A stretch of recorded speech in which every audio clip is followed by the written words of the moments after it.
I'm now delighted to say IAB Europe has brought together a panel of industry leaders and experts from the Programmatic Trading Committee to explore the state of programmatic advertising landscape and discuss the results from both Daniel's report and the attitudes towards programmatic study. I'd like to invite my panelists now to introduce themselves and answer the first question. The study showed an increase in advertisers investing more than 41% of display inventory via programmatic methods. What do we think are the main reasons? The depletion of the third-party cookie, bearing in mind that this data continues to be, data continues to be the #1 reason for programmatic investment. So I'd like to come to Danny first to introduce yourselves and answer that question. Thank you very much.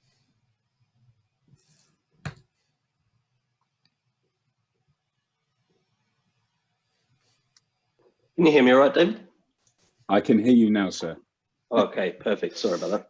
No worries at all. Yeah, so I think just in general, we've got pretty good at programmatic activation at this stage. You've seen the numbers and the scale that we're now talking about. I don't think we could say that we've necessarily delivered on the promise of programmatic, but we've made a pretty good amount of headway, especially in the last couple of years. The material change for me is mainly in marketers being more educated about their understanding of their own first-party data. If we sat there a couple of years ago, we probably would be having a conversation about how you organize first-party data as opposed to how you find your audience. So I think that's the big step change that we've seen. And potentially that's to the detriment of third-party data, where I think some advertisers have probably seen the value of that decline as they've seen the value of their own first-party go up. It is the only asset that's completely unique to them, and therefore it's probably the most differentiated piece of information and data that they could utilize in their campaigns. As the market moves on, there's more progression in channels that become addressable. Again, 3-4 years ago, we'd probably be having mainly a display conversation. There's literally no channel that isn't addressable at this stage, and that changes by market, as I'm sure we'll talk about today. But the market's moved significantly forward from where we were. Thank you very much, Daniel. Emily, if you'd like to introduce yourself and answer that first question. Hello, I'm Emily Roberts, and I look after programmatic sales across Europe, Middle East and Africa for BBC Global News. And I think looking at the attitudes to programmatic study, the fact that we're in a pandemic has actually, I think, really accelerated the growth of programmatic. We're seeing people kind of trying to test budgets and not really wanting to put a large amount up front in this year, which is completely understandable. And programmatic's a perfect way of kind of testing those budgets, but not only kind of testing, but getting an ROI and a proven ROI. Like there's no other channel where you can genuinely look at right from the start of your marketing right to the end and kind of understand last click. So I think that's massively accelerated it. But on the other hand, like we have a long way to go. Programmatic's over 10 years old now. And there's still a large amount kind of being booked as direct IOs. And we're definitely seeing that at the BBC. And so, yeah, we still have a way to go, even though it's on the increase, which is great. Thank you, Emily. Edward. Hi, everyone. Ed Wale, MD for EMEA at SpotX. Thanks very much for having me.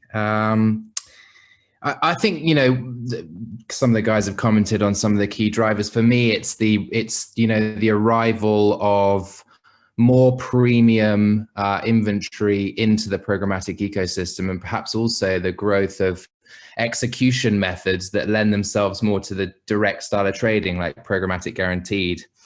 We'll probably come on to also the kind of increased trust, I think, that we've been working on building in programmatic as a key driver.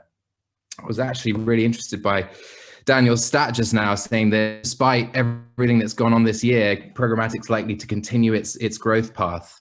And that's really interesting. I think that, the circumstances we found ourselves in placed a lot of brands in a period of reactivity.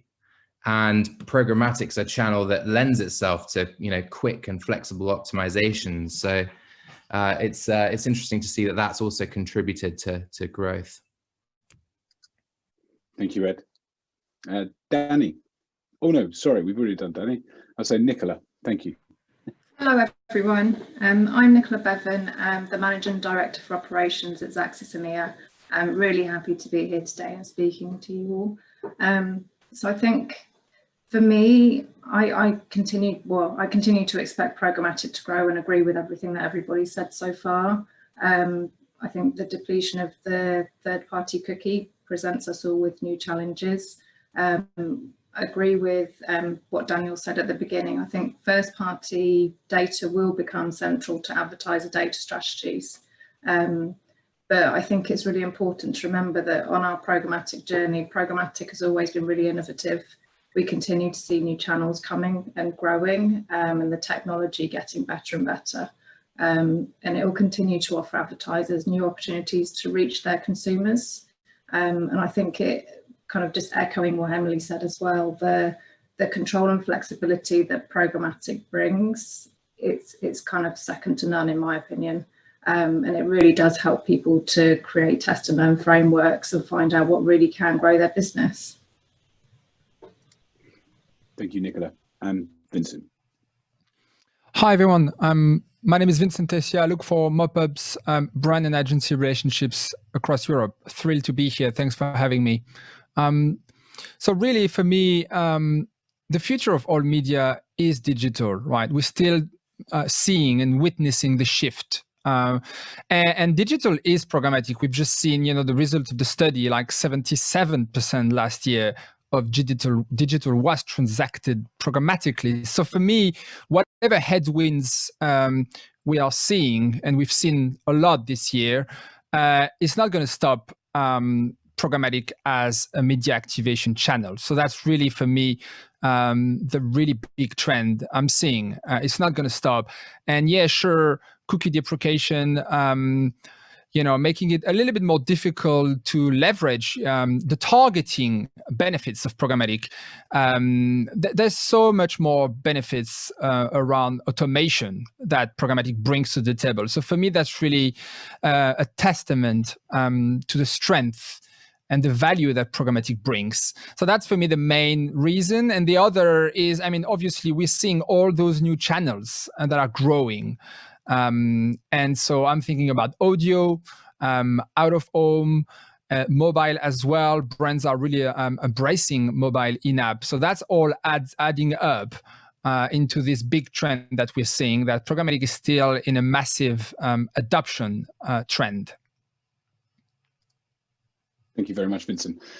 Now on to the next question. So a couple of years ago, when we launched Virtual Programmatic Day, the Attitudes Towards Programmatic Survey at Demexco, and when I say at Demexco, that feels strange with the current situation this year.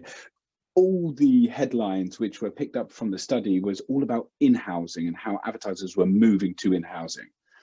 As I highlighted earlier, we've seen trends change in operation models. Hybrid models have doubled in 20 for advertisers, and there's been a drop in in-housing.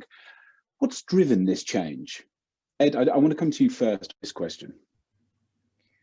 Sure. I characterize that as a major U-turn, right, from 2019 to 2020, based on the results of the report, like a halving in brands that were professing to pursue an in-housing strategy. And I want to think about how we define in-housing. Is it taking an ownership over technology contracts, from the brand side, or is it actually investing in an entire programmatic execution unit within your business? And I think sometimes those two things have been conflated. There's, perhaps the surge in interest in housing was indicative of, trust issues, perhaps on the brand side.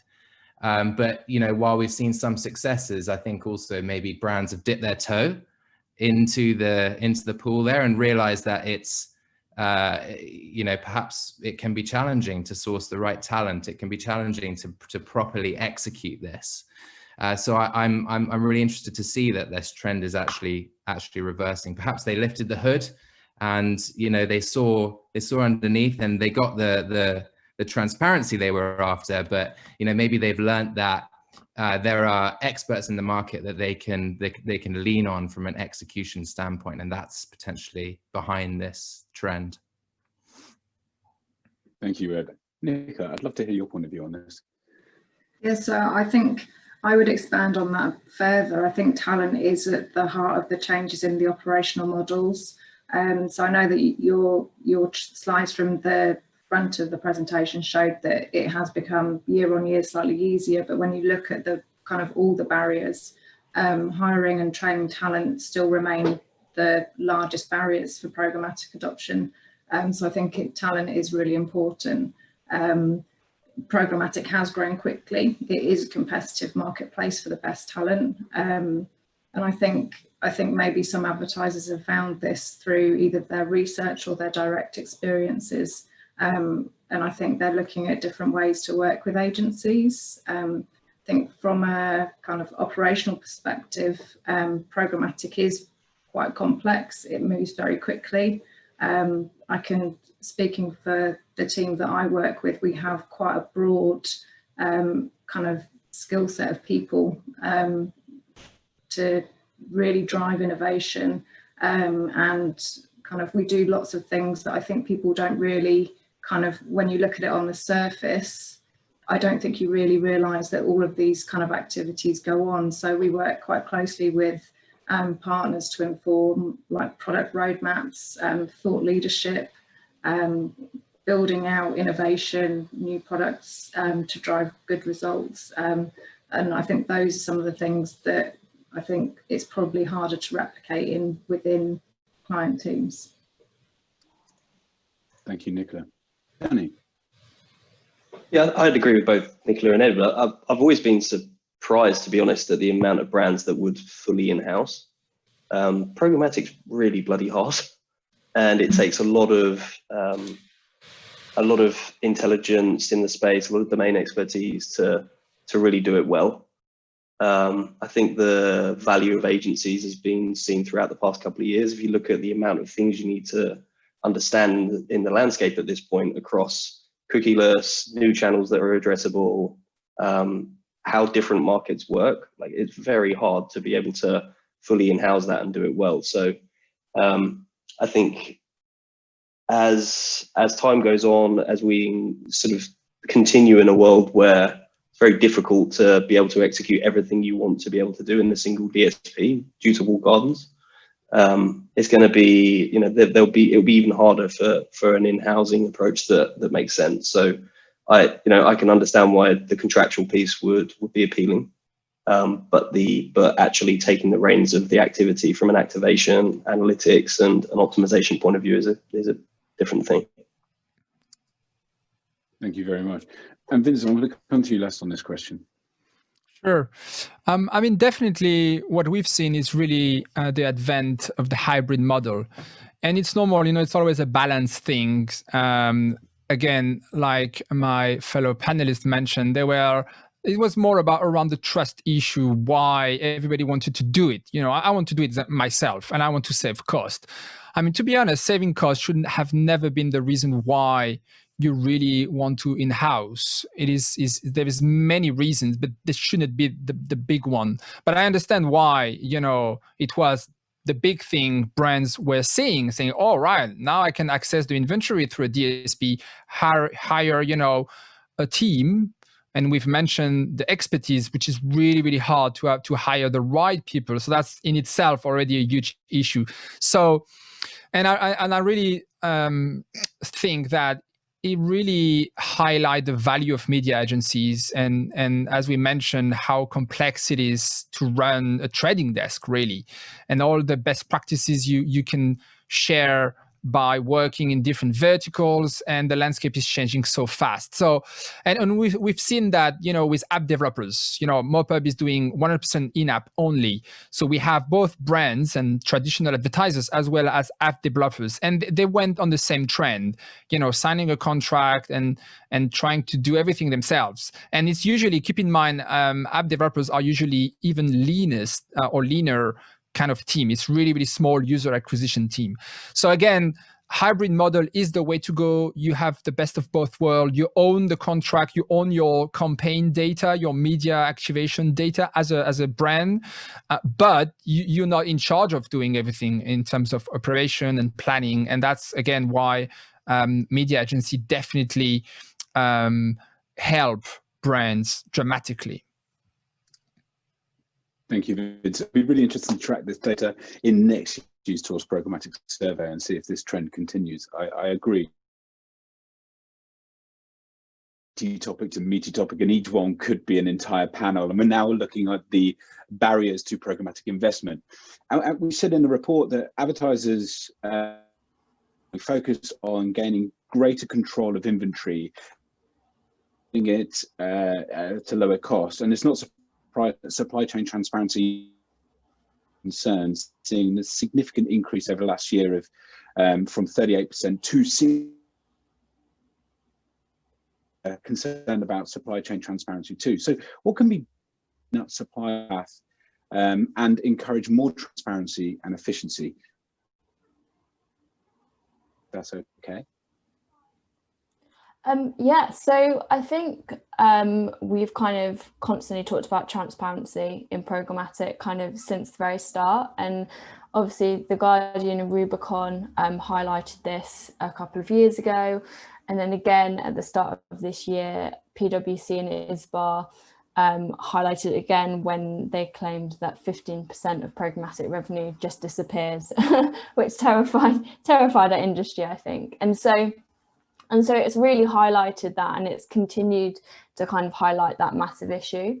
I'm actually sitting on the Transparency Task Force at the moment off the back of the PwC and ISBA study, where at the moment we're actually focusing on standardizing taxonomy across the programmatic industry. Something that seems really simple, but actually is quite complicated. So for instance, two main ad tech platforms, the DSP and the SSP, they could both have a different way of doing dates. So for instance, if you've got a campaign, one of the dates might be an American date, the other might be a UK date. And already it makes it impossible to track the campaign throughout the whole supply chain. And so it's things like this that I know the IAB is also working on the task force with us, to basically make sure that, for instance, the date, even the time, so the time, is it going into seconds, milliseconds, things like that, so we can easily track it.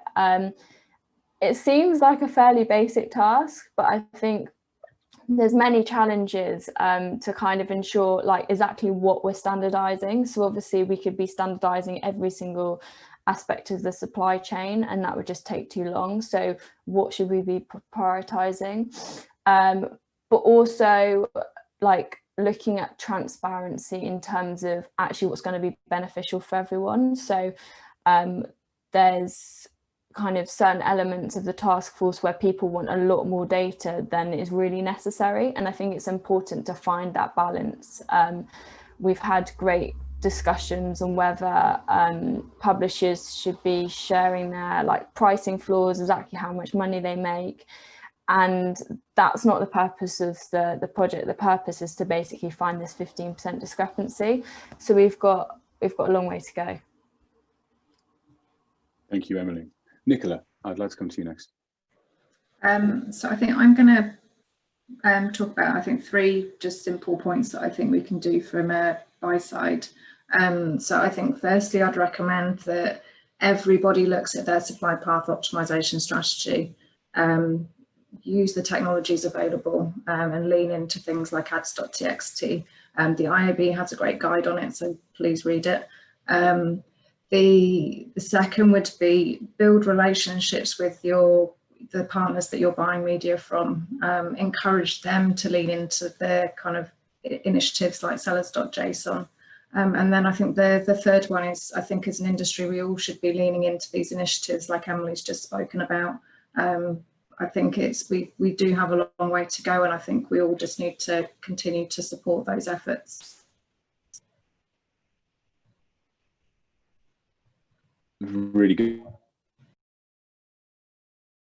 The IAB Europe's website. Ed, I'm going to come to you next with regards to this question.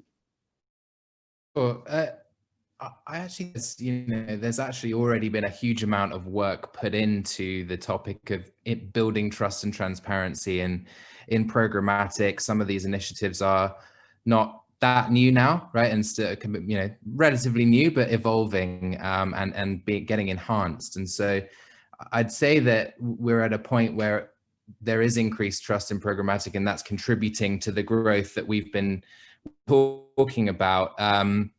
But to echo, I guess what kind of Nicola touching on, you got your tech lab initiatives. They're really focused on authentication, just umbrella term, and under which you could put as TXT, sellers.json. They're looking at expanding that into the CTV environment. So as more formats come in, they will fall under these sorts of initiatives. Seeing in the UK as well the launch of the gold standard, which is a great initiative. It's about ensuring all of the certified parties have a certain level of implementation around things like the TCF and the other kind of tech lab initiatives. And we are seeing buyers lean in to get an understanding of that information. But obviously, as an intermediary, it's important that each constituent in the chain is aware and on board with the sharing of that information. And we're definite proponents of it. So. Thank you very much, Ed. And Danny.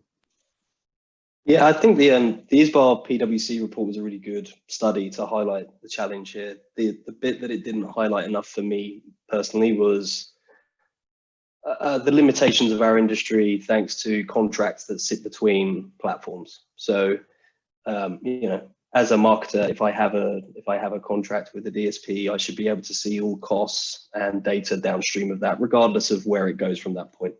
And there's limitations in how platforms are able or do tend to contract with each other and share data.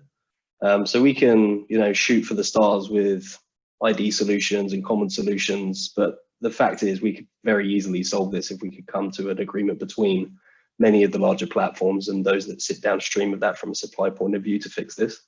I just hope to, Emily's point, that we don't go too far from a complexity point of view before we get that piece solved. I agree. And finally, last but not least, again, Vincent, on this question, please. Yes, it's definitely the SPO, supply path has been top of mind for a lot of folks in the industry, obviously brands, agencies, and the supply vendors that I represent today. So I think it's really about understanding the value chain and working with specialists. So I know it's kind of seems like a good idea to work with very, very few partners that can do everything. But at MoPub, we only do in-app, and let me tell you that it's already a lot on our plate to be on top of our game just for this very specific, job. And we really want to do our best to support all industry standards. And yeah, as my fellow panelists mentioned, it's definitely the way to go. Programmatic is about scale and standardization, and the IAB Tech Lab is doing an amazing job trying to, having everybody in the value chain working on the same language and the same standards. So, for instance, at MoPub, we've just announced the public availability of OM SDK, and this is definitely not trivial. We are bringing to the table 1.5 billion smartphones that are now measurable. So that's a big step forward for the industry, knowing, app consumption is now bigger than TV and desktop. So we are all going in the right direction, and working with the right partners is definitely something we are seeing across the board, and is a big improvement in the transparency topic. Thank you, Vincent, and congratulations on the open measurement support there as well. That's really important. Thank you. I want to come on to market trends and spend a couple of minutes here, because obviously this was a EMEA-wide survey, but do all these concerns and trends impact all markets in the EU, or are there market differences? So what are the drivers as well that cause the differences by market in the EU? So working pan-regionally here, are you seeing this in the market with regards to these trends? So we're seeing a massive difference. I think also the pandemic has almost highlighted it even further this year. We've really seen a massive correlation with countries that have responded well to the pandemic and those that have responded not so well. So I know it's not in Europe, but Middle East for us has been enormous this year. They've kind of obviously handled the pandemic very well there. The Nordics, again, they're like Sweden's very famous for not having any lockdown this year, and they haven't really been affected by that. It's areas in, obviously we don't run in the UK, so I can't talk about the UK, but in kind of France, in especially like Italy at the start of the year, we were massively impacted. Germany has been like doing quite well. I think they're always kind of a market first, and so they kind of respond well to a lot of things. So definitely there. And then I think obviously the industries as well, like luxury, travel, are kind of the main industries we've seen that have had a massive challenge this year as well. But I think across the board, that's quite similar to, like, usually the biggest markets for us are like the big five in Europe. South Africa's a massive market for us. It's enormously increasing year on year. It's kind of the hub of Africa for programmatic, followed by Nigeria. And so, yeah, so we're definitely seeing a lot of change. And as Daniel mentioned, actually, like the CE region as well has really taken off. Over the last 12 months, we've seen a massive increase there and a lot more conversations happening. So yeah, big differences, I think, across every country. Thank you, Emily. And Danny, are you seeing similar trends or differences to trends by market as well? Yeah, I think we've always taken a sort of hyper-local approach to Europe. It's impossible not to. The markets just look so different. Just the market dynamics and the makeup of those markets from a supply and demand point of view differs wildly. The UK has always been a sort of direct response driven market by nature of the optionality that marketers and agencies have with regards to supply and how consumers behave. Very different to Germany and the Nordics or certain Norwegian markets where the supply landscape is a makeup of a few publishers that have a very large presence in market, or sales houses in the case of Germany. And therefore, the way that you have to sort of enter these markets is very different. Then you add the complexity of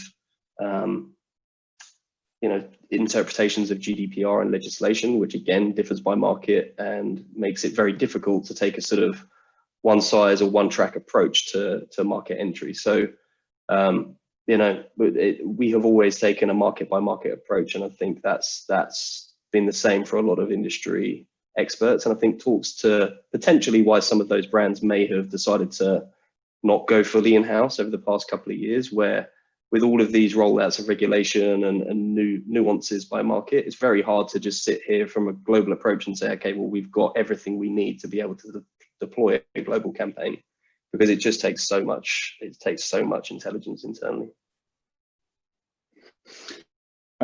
Yeah, really good point. And I think Daniel's attitude towards programmatic report goes and see different trends as well, and reasons why, the things that you outlined there, Danny, we need to take a different approach by market as well. We're going into what the future growth areas are. We've only got a few minutes left, so we're going to go through, or 5 minutes left for this question. We're going to launch a poll as well to get the audience's point of view. That should be appearing on your screen as we're going through this question, as you can see there. But we're going to kind of focus on CTV, audio, and digital out of home. But the rapid growth areas, of CTV have been identified by likes of Adweek, which showed how usage remained high even in COVID-19 restrictions eased. And that's a very good thing, given that the growth expectations placed on it from advertisers 70% and agencies 60%, and ad tech providers as well, 46% from publishers too, was flagged in this report. So there's a massive increase across the board from our 2019 data. What are the future growth areas though for you, each of you actually? So Danny, I'm going to come back straight back to you here. Okay. Yeah, I think Daniel talked about the sort of sophistication and innovation that's come out of Europe from a programmatic point of view at the start of this session, and that's absolutely the case. You know, we are more advanced from a programmatic point of view in Europe than anywhere in the world, but from a CTV point of view, I'd say we're a couple of years behind the US on that front. So that, you know, if you just watch TV in the US, it's a completely different experience to what we're used to here. I think the CTV has gone crazy for everybody in Europe over the past 18 months. Certainly in our business, it's our largest growth channel. And that and audio, you know, will have seen significant upside with the pandemic. Growth channels will be dictated by consumer behavior ultimately, and what landscapes of supply look like on a per market basis. So it's not a surprise to me that the CTV has gone this way. I think there's more progression in the US in terms of cord cutting, which we're starting to see across Europe as well. So, you know, it's consumer behavior like that will start to dictate what the future of programmatic will look like from a growth point of view. Thank you very much, Danny. Ed? Yeah, I mean, I wasn't able to vote in the poll, unfortunately. I tried to click, but it didn't let me. I was going for CTV as well, which, you know, for us is a huge area of investment, a huge area of growth, absolutely sped up by the pandemic in terms of consumption. You know, I think the promise of the device is that it will marry together a high impact big screen format with digital data. And, you know, I think we're still working through those solutions and trying to bring that promise to life. We did a study at SpotX this year to try to understand from a consumer standpoint, you know, who are these new audiences? The kind of key message that came out of that is, you know, perhaps intuitively for some people, you might think younger demographics skew heavily towards CTV, and actually we feel there's a universal appeal across demographics and consumer audiences for CTV. So it's going to continue to grow. Yes, it's kind of exploded. There's certainly a lot of hype in the market. You know, I think the broadcaster platforms have been seeing from their kind of OTT services a growth in CTV that's been gradually building over the last few years. But what then I think has also changed most recently is that you have a complementary set of AVOD supported CTV streaming services that have arrived with meaningful scale. So guys like, you know, Rakuten and Pluto and Samsung and all of those sorts of businesses are presenting a really interesting opportunity in CTV, and one that we're going to hear more about, no doubt. No doubt, for sure. Emily? I completely agree. And I think another thing from a publisher's point of view is data for us. So first party data collection, like how we go about obviously collecting that data after kind of third party cookies disappear off Chrome. I think it's also something else that's really important is kind of the awareness of our data collection for our readers as well. I think The Social Dilemma, the Netflix documentary, really highlighted the fact that we obviously use data, but people don't really understand what it's for. And I think that's so important to kind of make aware to our readers that we do use their data, but we use it in a good way, and we use it in a responsible way. And then the final kind of point around data is compliance as well. So we're only going to get tighter in terms of compliance across the world.